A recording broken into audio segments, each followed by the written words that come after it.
Welcome to News for Scotland on the Scotland channel. I'm Hector Campbell, and here are this week's headlines.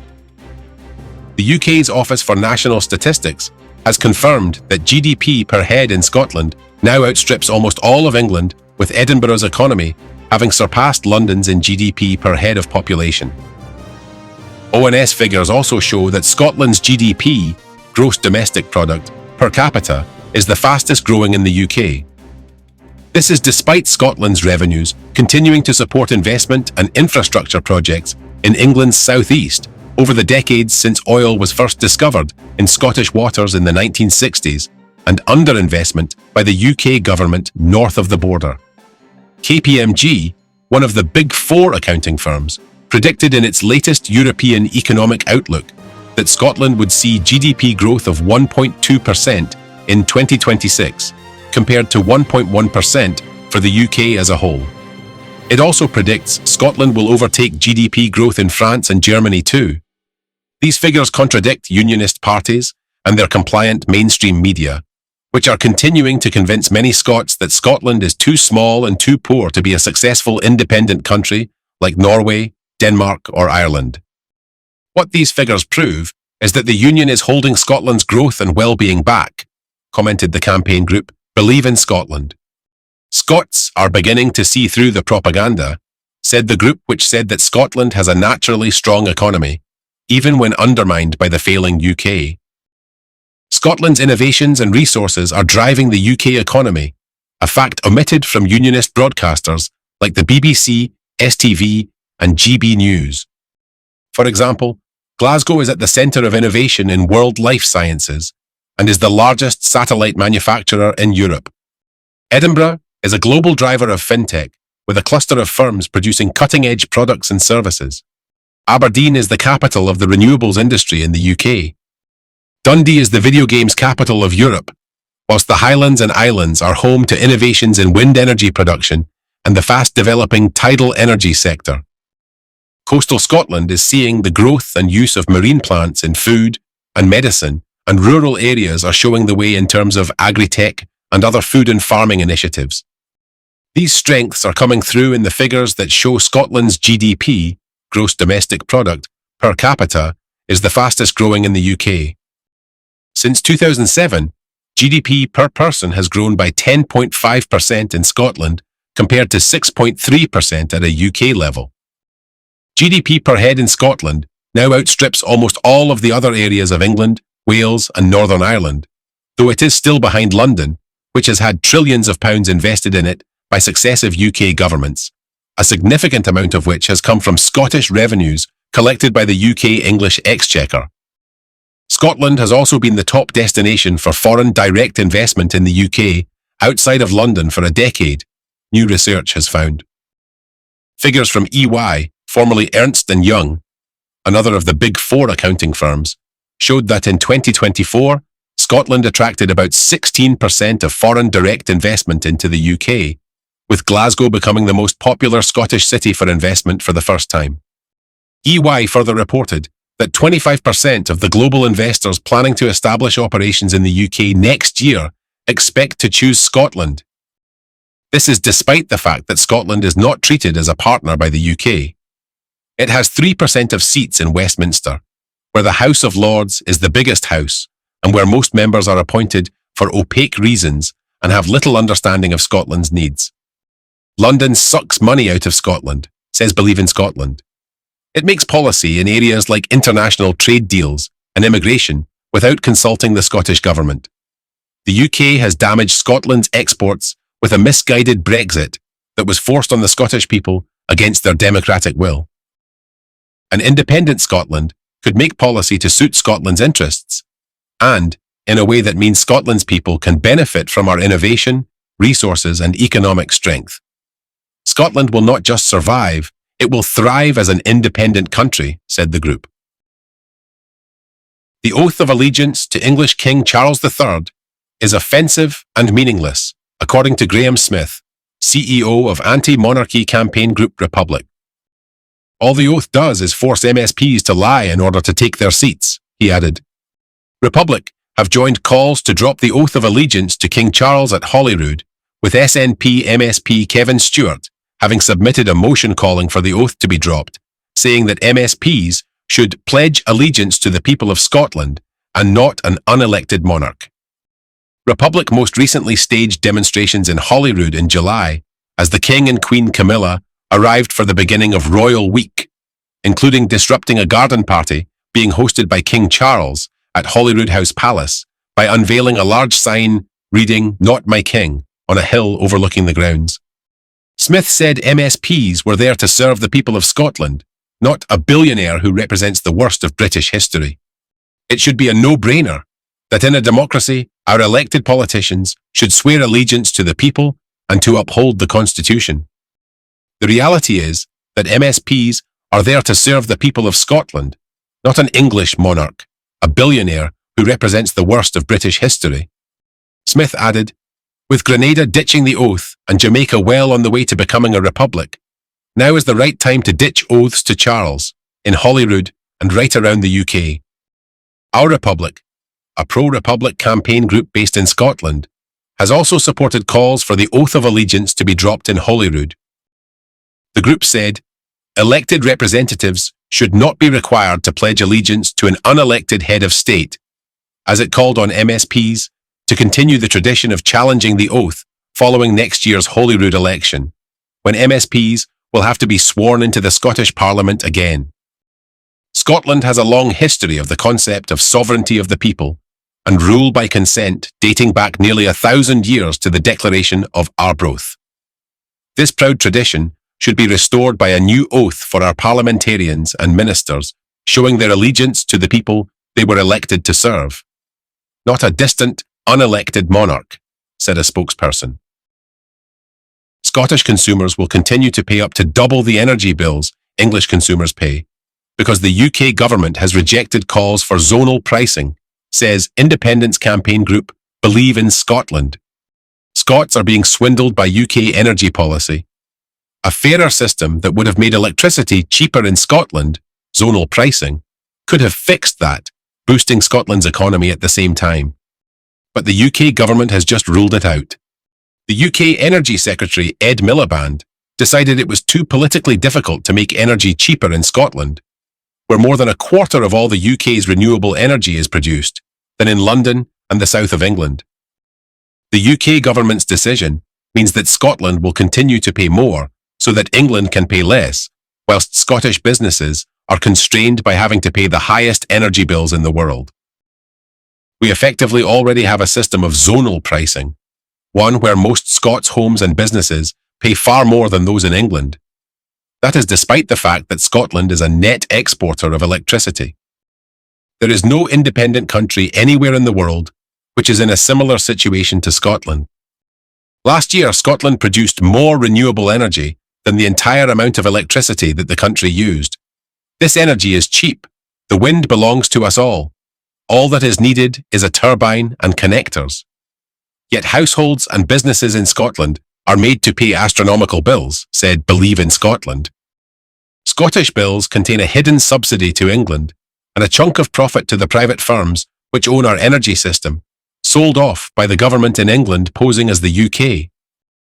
As a result, energy poverty rates in Scotland are almost 3 times the UK average. As part of the UK, Scots didn't have a say over whether energy companies and the national grid should be sold off cheaply to multinationals. The system that has resulted from the poorly regulated management of profit-hungry giants like SSE is not fair to Scots. What's more, Scottish-based energy providers pay 10 times as much as English ones to connect to the national grid. If Scotland were independent, it would not be in this position. A 3-year consultation, the review of electricity market arrangements, made the case for switching to zonal pricing. This would make the best use of existing infrastructure and avoid the need to pay billions in public money to turn off wind turbines in Scotland.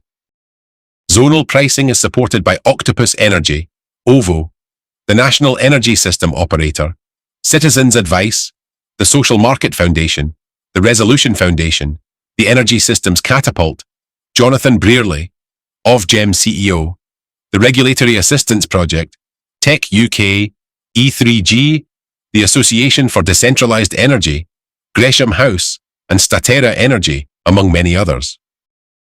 An energy industry insider said, "If there's no possibility of any meaningful reform within the UK, then Scotland's only route to protect the public and industrial users might be by leaving the UK."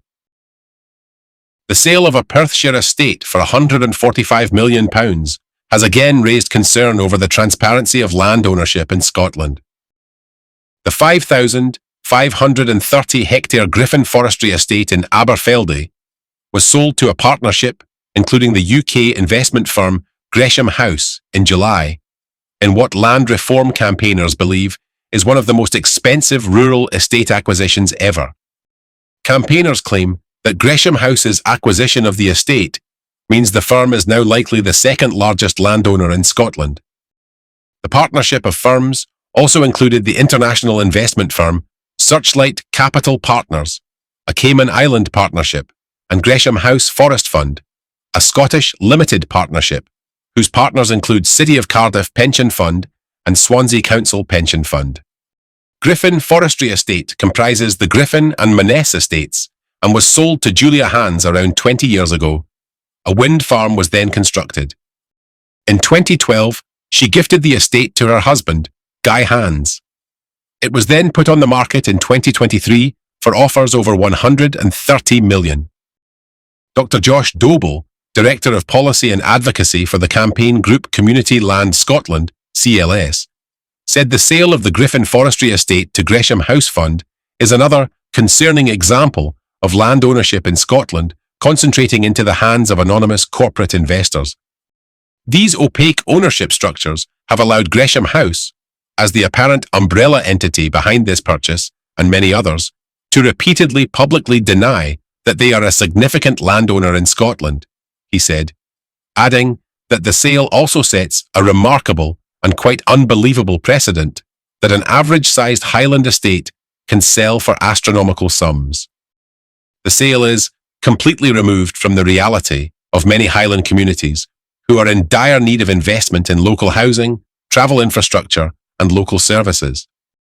This disparity raises the serious question of who is benefiting from Scotland's natural resources and how a remote corporate entity such as Gresham House can justify an apparent investment of £145 million in a Highland estate, and how much of that investment will be benefiting the local area, Dr. Doble said.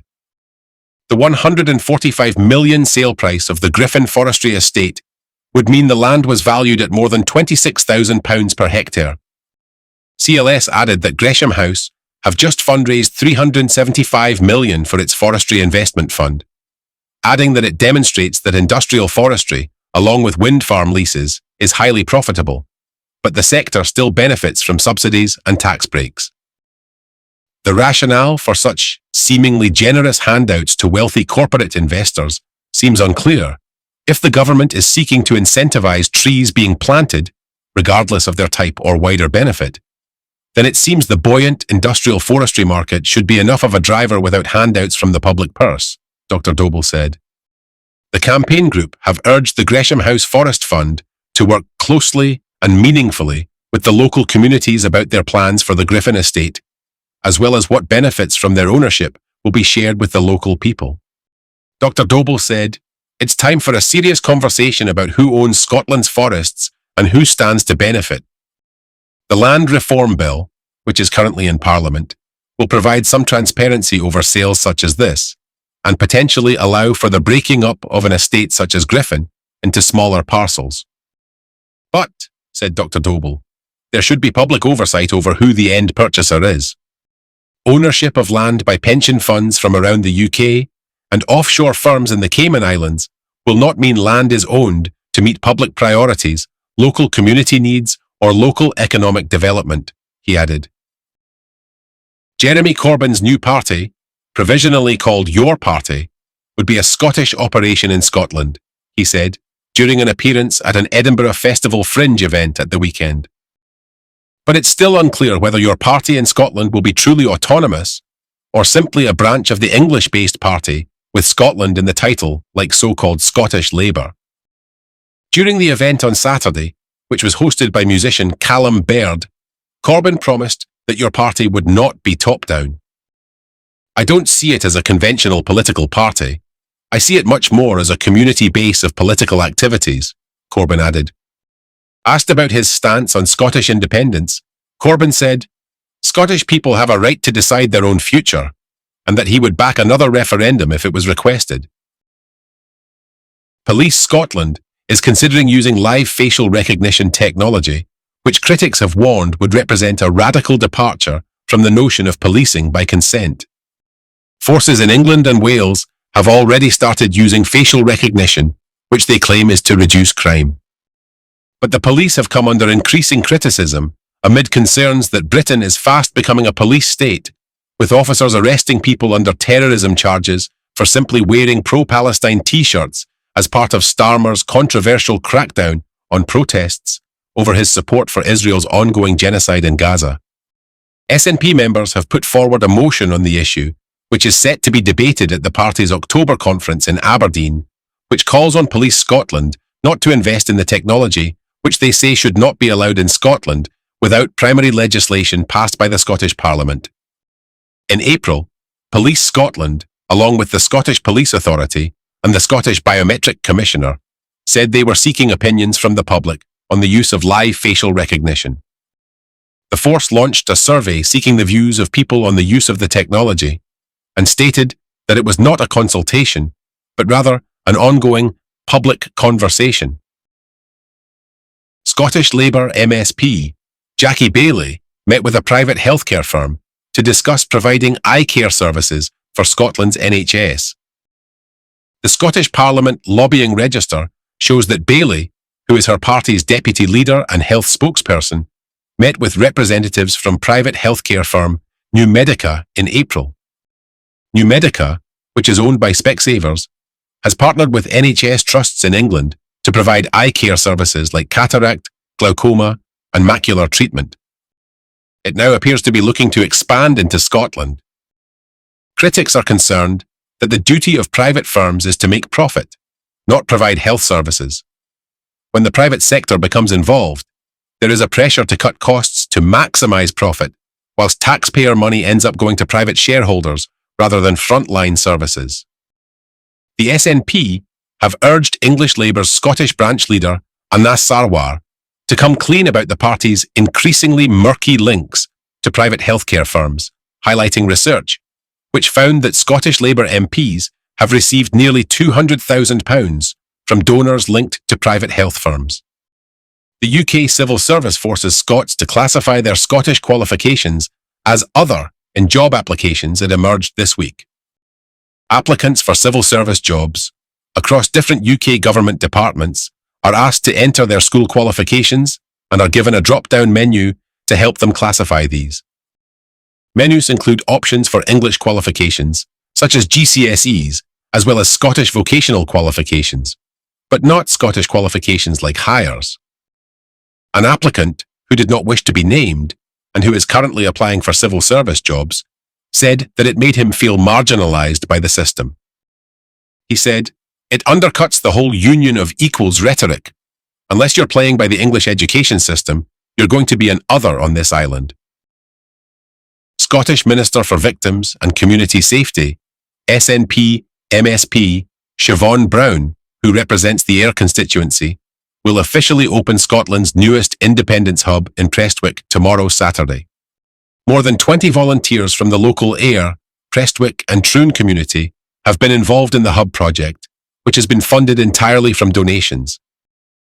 We welcome everyone to the hub and have a cross-section of indie-related organisations, including Yes Groups, Salvo, the SNP, Women for Indie, and Believe in Scotland, all expressing an interest in taking part, said a spokesperson. It's a fantastic opportunity to bring people together who share a positive vision for Scottish independence, and for those who are curious about independence and undecideds to come in for a cuppa and a chat. The hub at 170 Main Street, Prestwick, will provide information on how to register to vote, including youngsters of 16 and 17 who are voting for the first time. The hub will also signpost people to information and promote the benefits Scotland could enjoy as an independent country. The official opening takes place at 4 p.m. tomorrow, Saturday, and everyone is welcome to attend. SNP rebels intend to submit a revised independence plan after their initial proposal was dropped from debate at the party's forthcoming annual conference in Aberdeen in October. It is understood that the updated plan still argues that a majority of list votes for pro-independence parties during the 2026 Holyrood elections would secure a mandate for negotiations with the UK government, but has set May 1st, 2027 as the proposed date for Scotland becoming an independent nation if yes win. SNP members in Tweeddale, Helensburgh and Oban and Lorne drafted the plan, with their branches being behind the initial proposal, with around 43 other SNP branches backing the proposal. First Minister John Swinney faced backlash from SNP grassroots after the initial draft motion was blocked from the party's annual conference agenda in Aberdeen this October. He said in an interview that he opposes the proposal, saying, "I don't agree with it, and I don't think it will work."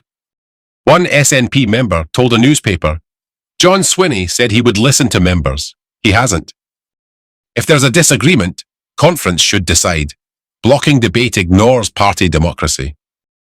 Another supporter added, "I am absolutely seething. I've never seen a motion with so much support brushed aside." Other members have warned it would be a litmus test for internal democracy. But Swinney said securing a majority at Holyrood offers the best route to achieving domestic and international legitimacy for independence. The conference committee will make a final decision on the motion's fate after September 5th. Construction work has begun on a landmark wind farm in Sanker, Dumfries and Galloway that will generate enough electricity to power about 335,000 homes.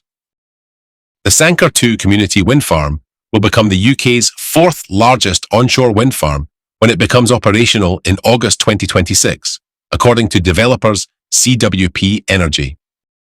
The 44-turbine farm is set to deliver more than £800 million in local investment over its 40-year operational life, says the company, which pledged almost 50% of the workforce would be sourced locally.